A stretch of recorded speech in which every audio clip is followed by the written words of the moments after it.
Anthony, you want to start us off? Hey Chin, I hope you're doing well. I guess just to start, obviously it's going to be the first time you play against Mississippi State this season. What do you see out of Mississippi State? And just yeah, Tough team. Very tough team. Um, Tough on the glass. They got three guys that almost average 2 rebounds or more on the offensive glass. Um, and they also have a dynamic can get in the guard. And Hubbard, I mean, he's small in size, but he's got a big game, big time game. Um, they're a good team, top 25 team. Um, uh, what can I say? I mean, it's the SEC. It is what it is, man. Uh, there's no gimmies, there's no letdowns, there's no. You got to take what you want in this game, man. And in order to do something you've never done, you got to get something you've never gotten. You got to do something you've never done. So we're at that mindset right now. Is that it's Mississippi State, but we're trying to accomplish a goal. yeah. And Coach Kyle and I mean everybody on the staff has really talked about how much you guys have just really enjoyed coaching this group. Just what about this group has made them so enjoyable to coach this season? And yeah, In life, man, in life, and we call the court the box of life, right? And what happens on the court also happens in life. And so in the box of life, there's there's going to be ups, downs, hardships, triumphs, and it's always about the response, right? As a parent, as a basketball player, as a human being, as a brother, as a dad, as an uncle, it's always about the response. And so the thing that I love most about coaching this team is the response, right?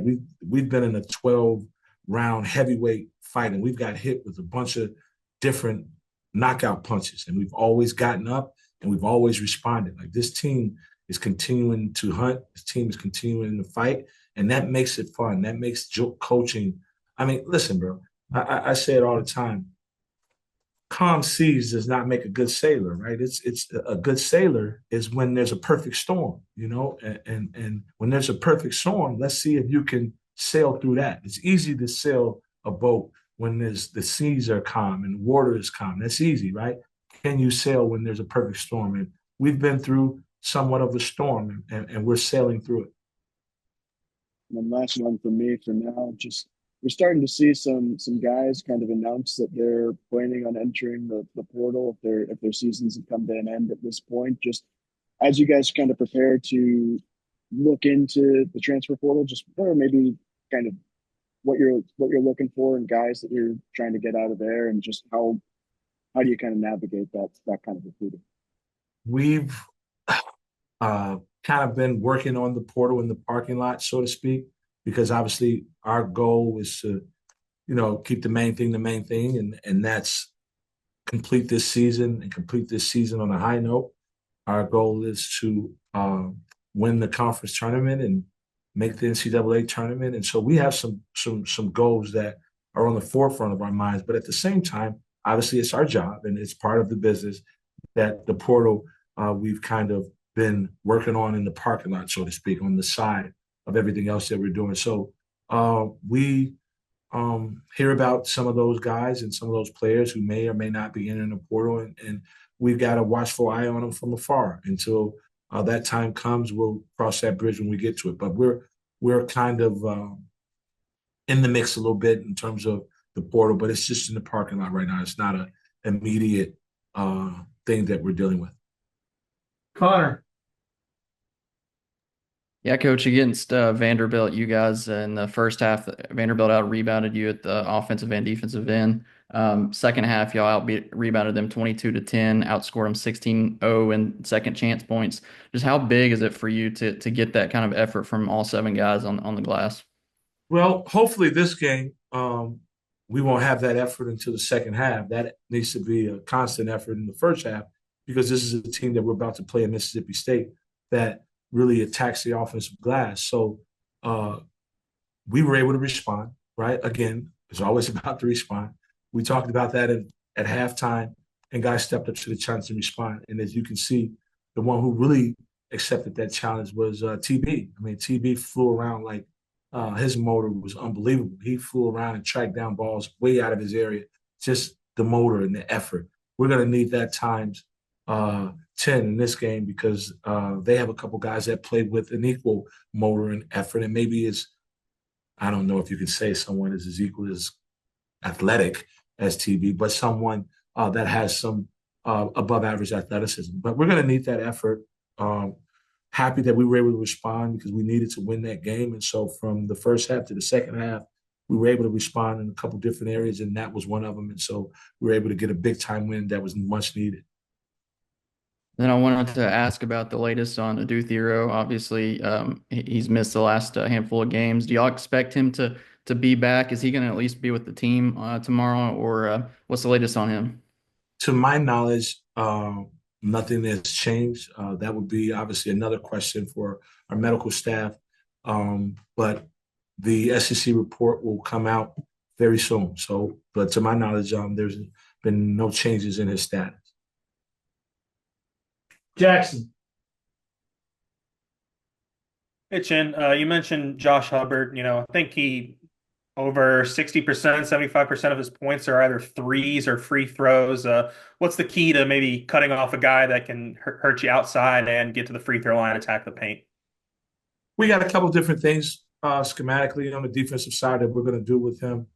We're going to make it tough for him. We got to make it tough. We're going to make it tough. We're going to make it hard. We want his tough twos to be tough. We want his threes to be challenged. And if he's above the three-point line, our heels above the three-point line. If his toes are above the NBA three-point line, then our heels will be above the NBA three-point line. We're going to respect his range, his ability to get off shots quickly.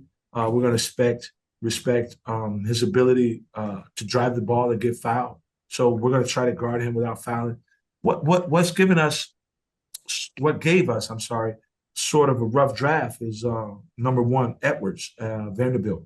And we talked about in our meetings and today is that very similar. Obviously, Hubbard, got to respect him. He's done it in this league before. You would give him the edge if you had to pick one or the other. But very similar in a lot of the things that they do in terms of how they score the basketball. So part of our scheme is going to be how we guarded Edwards because we just guarded him, so it's fresh on their minds. And we did a pretty good job on Edwards, who averaged 18 points a game. We were able to, neutralize him, and Hubbard averages the same. It's hard. It'll be hard to stop him from scoring, but if we make everything tough, make him earn everything, make him take tough twos and no four-shot threes where he's just wide open and there's no confrontation, which is what I call it. He's got to be confronted. There's got to be confrontation every time he has the basketball. Billy's taken some more outside shots recent games. Just the ball's kind of found its way to him, and he's been open and he's taken them. He's not making them at a high clip yet, but how important is it for him to stay vigilant with that and just be a threat from the outside for spacing and everything on the offense? We don't want to take any away of Billy's confidence. So if Billy is confident when he has an opportunity and an open look to take the shot, we want him to have the freedom and the confidence to take that shot. It's hard to play in the gray area, right? You either are aggressive or you're not aggressive, right? You can't be passive in this game. And if Billy is confident and he has an open look, and he is to take it but to shoot it with confidence and execute his shot. And so if he does that, TB will go offensive rebounded if he misses. Regardless of how the next at least two games go, I mean, what you guys have done in the SEC, do you as a coaching staff feel like you should have a resume that's good enough to make the NCAA tournament? It's a 12-round heavyweight fight. The fight's not over, so we still got a couple rounds left, and we're in it to win it. We're not satisfied with where we're at. We're not going to leave this up to anybody, any committee or any bracketeer or bracketologist, right, to decide our fate in terms of whether we're in the NCAA tournament or not. What we do have is an opportunity in our building to play a quad one team, a ranked top 25 team in our building. And we can only control what we can control. And our goal right now is to beat Mississippi State. Thanks, Jen. Eric. Shin, you guys have done a really good job of responding this year whenever there's been any sort of issue, whether it's team wise or whether it's individual wise. Trevin Brazil's kind of the latest example of that. When you look at his game, the game that he had against Texas, the game that he had against Vanderbilt, how do you get him to have that kind of performance, not necessarily have a double-double, but have that kind of performance again against a team like Mississippi State? Just give him the freedom and the space, the air and opportunity, basically. And he's gotten that, and he's getting that, and he understands that he has that.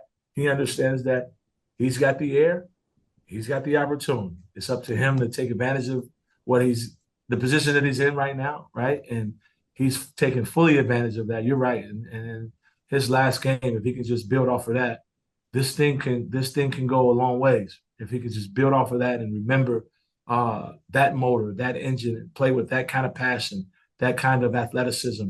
There's not many people in the country that can do some of the things Trevin Brazil can do. And we're fortunate enough to have him on our team.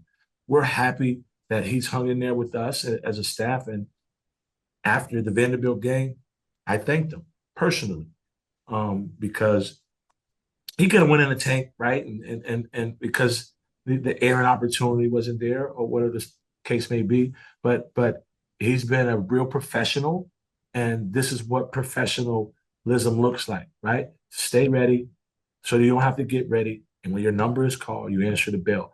So again, I want to thank TB on air here. No, is there something to be said where it seems like in just watching him, the more involved he is offensively, that's when you see him play better on defense. That's when you see him really start to become a vacuum and clean the glass. Is there something to be said about for some players, not even specifically Trevin, where if they're making shots, for some reason it starts to affect other parts of the game, which I know you guys stress, even if you're not making shots, you can still affect the game in other ways. But what is kind of the correlation for that with a lot? I'll tell you that trend is a lot more easier when you're making shots. It's easier to say to rip and run around and dive on the floor and all of that. Like, you want your players to do that, but when you're making shots, it's a lot more easier, right? So you're right. I think that trend is worldwide. That's across the board. When guys are making shots, they feel more involved. So they're probably apt to do more for you on the other end, as long as they're involved offensively. Right? We like to give guys the freedom offensively so that we can get them to do those things. And so I think that you're right. That trend is kind of across the board, and that's no different from TB, no different from Z or any other player around the country. If you're making shots, they'll be more apt to give you a little bit of dirty work. And last one for me, you guys, it was announced you guys are going to go play in Chicago. You're going to go play Duke on Thanksgiving. You being a guy from that area, what does it mean personally to you to get to go take Arkansas and be a part of that in your hometown? It's always a amazing, blessed opportunity to go home and to play in the building that I grew up watching basketball and watching Michael Jordan and being a part of that whole dynasty. It's always a pleasure and a treat for me to have the opportunity to now coach on the sideline in that building. So I get a chance to go home, be around family and friends, and my family and friends give me a headache, right? Because now I got to figure out how I'm going to get 1,000 tickets. I don't know how I'm going to get 1,000 tickets, and someone is always left out. But when the game tips up, it's the game, right? And so try to handle the other stuff way before preparation for that game so that you won't have to deal with it. But for me, it's a blessing. It's a play Duke, obviously. That's why Coach Cal is here, and that's why our staff is here, so that Arkansas can be in those kind of games, in those kind of arenas and atmosphere. That's why Coach Cal is here, because you get those unbelievable, very few opportunities. Anything else for Coach? All right, Coach, really appreciate your time. Thank you so much. Thanks, guys.